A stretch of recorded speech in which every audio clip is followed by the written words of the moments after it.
அட 1000 தான் தக்காளி ரசம், மிளகு ரசம், பூண்டு ரசம், நெல்லிக்காய் ரசம் விதவிதமா ரசம் செஞ்சாலும் இந்த இடிச்ச ஆட்டுக்கால் ரசத்துக்கு இனியா ஏதாச்சும் வருமா? ஒருவேளை வெஜிடேரியனா இருந்தா மன்னிச்சிடுங்க. இந்த ரசம் எப்படி செய்யறதுன்னு பார்க்கலாமா?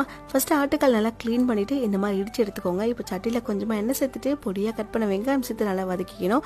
இது கூடவே ஒரு சின்ன மீடியம் சைஸ் தக்காளி, கொஞ்சமா கருவேப்பிலை, மஞ்சள் பொடி சேர்த்துட்டு இதையும் நல்லா வதக்கி எடுத்துக்கணும். இப்போ தக்காளி நல்லா மேஷ் ஆனதும் இது கூட நம்ம இடிச்ச ஆட்டுக்கால் எல்லாத்தையுமே சேர்த்துட்டு நல்லா மிக்ஸ் பண்ணி விட்டுருங்க. இப்போ ஒரு ஜார்ல ஒரு 10 சின்ன வெங்காயம், இஞ்சி, பூண்டு, கொஞ்சமா கொத்தமல்லி சேர்த்துட்டு இது கூடவே பட்டை, கிராம்பு, ஏலக்காய், 1 டீஸ்பூன் மிளகு, 1 டீஸ்பூன் சீரகம், கூடவே ஒரு பச்சை மிளகாய், கொஞ்சமா தண்ணி சேர்த்துட்டு இதை மட்டும் நல்லா நைஸா அரைச்சு எடுத்துக்கோங்க. இந்த மசாலாவை அப்படியே ஆட்டுக்கால் கூட சேர்த்துட்டு கொஞ்சமா உப்பு சேர்த்து நல்லா மிக்ஸ் பண்ணிட்டு உங்களுக்கு எவ்வளவு தண்ணி வேணுமோ அந்த அளவுக்கு தண்ணி சேர்த்துட்டு மூடி வச்சிருங்க. குக்கர்ல வச்சீங்கன்னா ஒரு 5 விசில் விட்டு எடுத்துக்கலாம். இப்போ எல்லாமே வந்து ரெடி ஆனதும் கடைசியா மிளகு, சீரகம் தட்டி சேர்த்துட்டு கூட கொஞ்சம் கொத்தமல்லி சேர்த்துட்டு நல்லா சுட சுட சர்வ் பண்ணீங்கன்னா செம்ம டேஸ்டா இருக்கும். உங்களோட ஃபேவரட் சூப் இல்ல ரசம் என்னன்னு கமெண்ட்ல சொல்லுங்க.